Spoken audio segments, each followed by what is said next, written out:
আসসালামু আলাইকুম নমস্কাৰ সকলোকে স্বাগতম মোৰ ইউটিউব চেনেললৈ আৰু এইটো মোৰ 6 নম্বৰ ভিডিঅ' হ'ব। আপোনালোকে কালি চাইছে যে মই এটা ভিডিঅ' আপলোড কৰিছিলোঁ ৰাতিপুৱা উঠি যে আপোনাৰ বৰষুণৰ কাৰণে হাঁহকেইটা মানে বেছি পানী জমা হৈ থাকিলে কি প্ৰব্লেম হ'ব পাৰে বা গৰম পানীত নামিলে কি হয় এই গোটেইখিনি আলোচনা আমি কৰিছোঁ। আজি এই ভিডিঅ'টোত আমি আলোচনা কৰিম যে হাঁহৰ ফাৰ্ম এখন খুলিলে কি ধৰণে আমাৰ ফাৰ্ষ্টত যেটো টাৰ্গেট কি থাকিব বা আপুনি ফাৰ্ষ্টত ষ্টাৰ্টিং কেনেকুৱা কৰিব, ঠিক আছে। তে চাওক, আজি যদি আপুনি চাব যায় বহুত ষ্টুডেণ্ট আছে যে নিজৰ খৰচা ওলাব নোৱাৰে, খৰচাৰ কাৰণে পঢ়া এৰি দিয়ে, আপোনাৰ মানে বাহিৰলৈ কাম কৰিবলৈ গুচি যাবলগীয়া হয় পইচাৰ অভাৱত। এনেকুৱা হয়, বহুত মানুহৰ এনেকুৱা হয়। তো মোৰ ভিডিঅ'টো আজি সেনেকুৱা মানুহৰ কাৰণে, তেওঁলোকৰ কাৰণে তেওঁলোকক মানে ঘৰত পঢ়া অৱস্থাত আছে, যে বয়স কম, যে মই ষ্টুডেণ্ট আছোঁ বা 15 বছৰ বা 16 বছৰ বা 20 বছৰ বয়স হৈছে, মই এইবিলাক কৰিব নোৱাৰিম, এনেকুৱা কোনো কথা নাই। একদম সহজ কাম যদি অলপ লক্ষ্য কৰে। আৰু আজিকালি আপুনি কি নাপায়, যিকোনো এটা প্ৰব্লেমৰ কাৰণে আপুনি ইউটিউবত চাৰ্চ কৰিলে পাই যাব। প্লাছ আমাৰ লগত যদি এই চেনেলটো ছাবস্ক্ৰাইব কৰি আমাৰ লগত যদি জড়িত থাকে, তো আমিও মানে কিবা এটা বেমাৰ হোৱাৰ আশংকা যেতিয়া আমি গম পাওঁ, ইয়াৰ আগতে মই ভিডিঅ' এৰোঁ। মোৰ চেনেল বহুত পুৰণা নহয়, কিন্তু যেদিনাখনৰ পৰা ষ্টাৰ্ট কৰিছোঁ এইদিনৰ পৰা আমি এইটো ছাবস্ক্ৰাইবাৰ 30 জনেই হওক বা 32 জনেই হওক বা 200, 400, 500 ভিউজেই হওক, কথা এইটো নহয়। আজি আমি আমাৰ কথা শুনি বা আমাৰ প্লেন, আমাৰ ভিডিঅ' চাই যদি আপোনাৰ ভাল লাগে তেনেহ'লেহে চাব বস্তুটো। আৰু ইয়াত ভিডিঅ'ৰ কোৱালিটি বা কি সেইবিলাক চাব নালাগে। চাওক যে ইয়াত যেটো নলেজ আমি আপোনাক শ্বেয়াৰ কৰি আছোঁ সেইটো আপোনালোকে চাওক, ঠিক আছে। তো এতিয়া কথা হ'ল যে ঘৰত থকা আপুনি বেলেগ বিজনেছ কৰি আছে বা কাম কৰি আছে, যেটোই কৰি আছে, ইয়াত আপোনাৰ যে 12 ঘণ্টা সময় দিব লাগিব, 8 ঘণ্টা সময় দিব লাগিব, এনেকুৱা কোনো চিষ্টেম নহয়। ইয়াত আপোনাৰ ইমান সময়ৰ দৰকাৰ নাই। আপুনি যেটো কৰি আছে ইয়াৰ লগতে আপুনি এইটো কৰিব পাৰে, ঠিক আছে।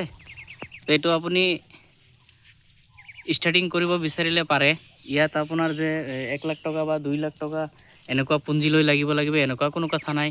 আৰু এইবিলাক হাঁহে যে অকল দানাই খুৱাই পালিব লাগিব সেইটোও নহয়। চাব পাৰে যে আমি কচু দিছোঁ, কচুকেইটা খাই আছে, যেটো আপোনাৰ পানীত হয় সেই কচুবিলাকেই খাই আছে। তো 2 টাইম আমি নৰ্মেলি দানা মিলাই দিওঁ। তো কথা হৈছে যে ইয়াত বহুত টকাৰ পুঁজিৰ দৰকাৰ নহয়। আপুনি 5টা হাঁহেৰে ষ্টাৰ্ট কৰিব পাৰে, 10টা হাঁহেৰে ষ্টাৰ্ট কৰিব পাৰে।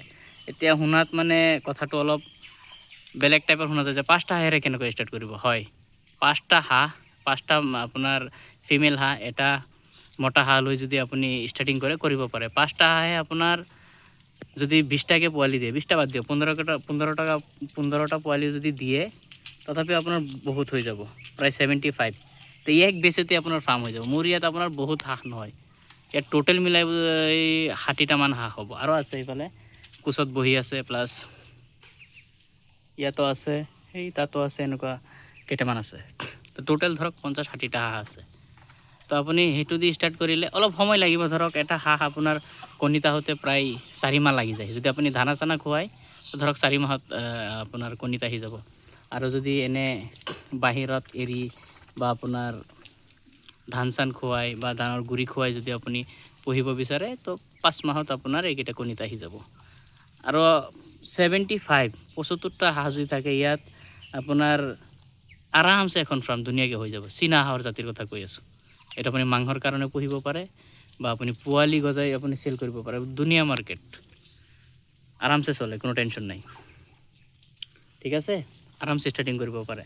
5টা হাঁহ দি ষ্টাৰ্ট কৰিব পাৰে, 10টা দি ষ্টাৰ্ট কৰিব পাৰে।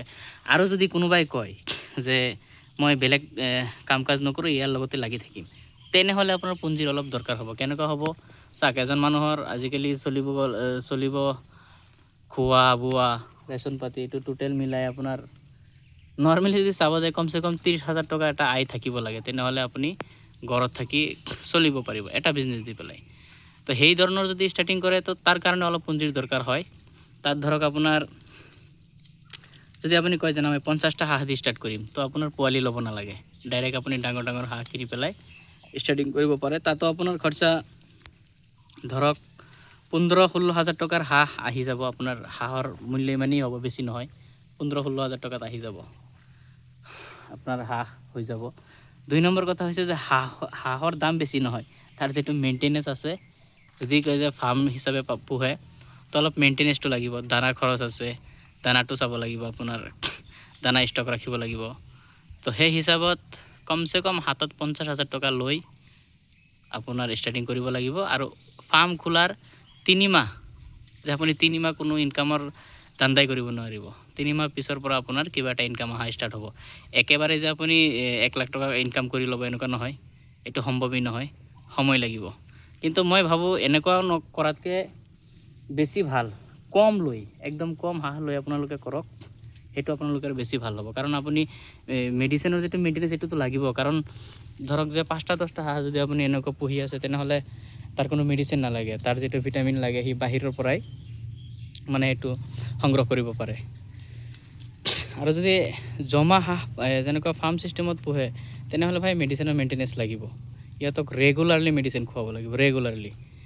তো সেইকাৰণে আপোনালোকে কমকৈ কৰক, তেতিয়াহ'লে আপুনি মেডিচিন কি লাগে, কেনেধৰণে ৰাখিব, এই গোটেইখিনি বস্তু বুজি পাব। তেতিয়া আপোনাৰ কি হয়, তাত লছৰ সংখ্যাটো কমি যায়, যে পোৱালি হ'লে পোৱালি মৰি নাযায়, কোচত হাঁহৰ কণী খুব কম নষ্ট হ'ব, বা এই বস্তুটো কোনটো সময়ত কি মাৰ্কেট থাকে সেইবিলাক চিষ্টেম বুজি পাব। আৰু হাঁহ পোহাটো বহুত ডাঙৰ নহয়, মাৰ্কেট হৈছে মেইন।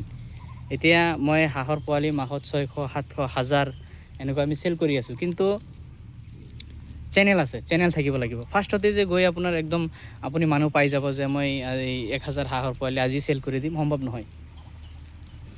আপোনালোকে মানে আমাৰ মন ভাঙি যাব। কিয় মন ভাঙি যাব? চেল কৰিব নোৱাৰিব। তো লাহে লাহে আপোনাৰ বেপাৰী চিনাকি হ'ব লাগিব, বা আপোনাৰ সেনেকুৱা মানুহ চিনাকি থাকিব লাগিব। তো সেই চিনাকিটো একেলগতে ৰিস্ক লোৱাটো ভাল নহয়।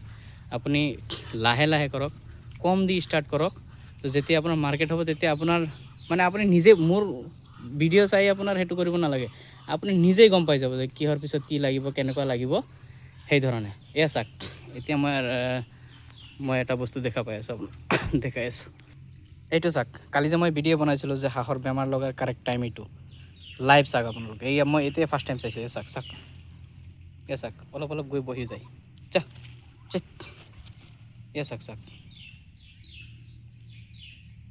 চাইছে, এই ধৰণৰ মানে ঝামেলা থাকে। তো সেইকাৰণে ফাৰ্ষ্টতে বেছি ল'ব নালাগে। যে এতিয়া তাৰ ট্ৰিটমেণ্ট ল'ব লাগিব, 10-15 দিন তাক মানে ভয় খুৱাব লাগিব। তো এইবিলাক আমি আগতে আপোনালোকক সতৰ্ক কৰিম। আমাৰ চেনেলটোৰ লগত জড়িত থাকক, ছাবস্ক্ৰাইব কৰিব, ঠিক আছে? খালি ভিডিঅ' চাই গুচি গ'লেতো নহয়। আৰু ইয়াত ছাবস্ক্ৰাইব কৰিলে বা লাইক এটা কৰিলেতো ভাই পইচা নালাগে। আপোনালোকে যদি ছাপোৰ্ট কৰে তো আমাৰো সাহস বাঢ়ে, মনটোত ভাল লাগে, আৰু যাতে আমি আৰু ভালকৈ আমি কাম কৰিব পাৰিম, ভিডিঅ' বনাব পাৰিম, ঠিক আছে? মই কালি সন্দেহ কৰিছিলোঁ যে এনেকুৱা হ'ব পাৰে। চাওক, আপোনাৰ লাইভ চাব পাৰে। কালি ভিডিঅ' বনাইছোঁ, ভিডিঅ' ডেটটো চাই ল'ব, আৰু আজি চাই ল'ব। এই অৱস্থা হৈ গ'ল। এতিয়া চাওক, পানীটো শুকাই গৈছে, তথাপিও জেগা জেগাত আছে পানী, অলপ অলপ আছে। তো এই পানীবিলাক খাই এইটো হাঁহে। এতিয়া চাওক, আৰু এটা মই কথা আপোনালোকক জনাই দিওঁ। এতিয়া ইয়াৰ ট্ৰিটমেণ্ট কি হ'ব?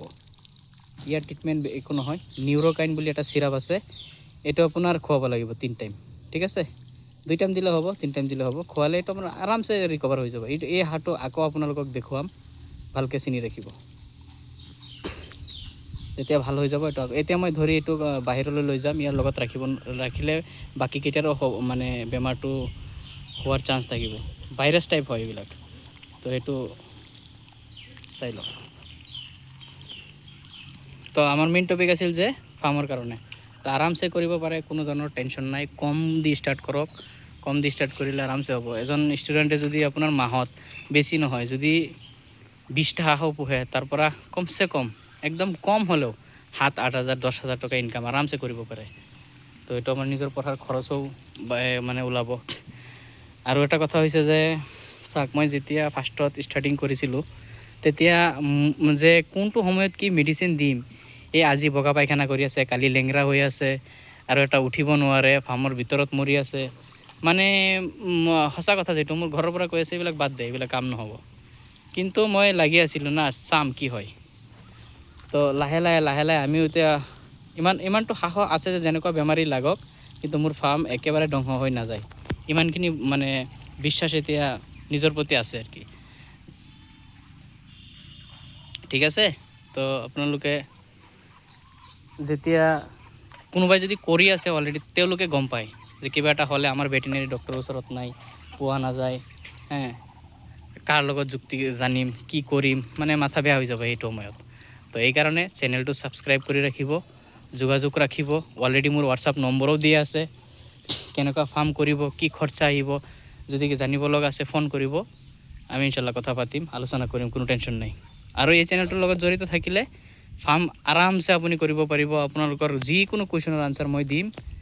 মোৰ নম্বৰ দিয়া আছে ডাইৰেক্ট, যে কমেণ্ট কৰি পেলাই সুধিব লাগিব এনেকুৱা নহয়, নম্বৰ দিয়া আছে, ডাইৰেক্ট আপুনি কল কৰক, হোৱাটছআপ কৰক, আমি কথা পাতিম।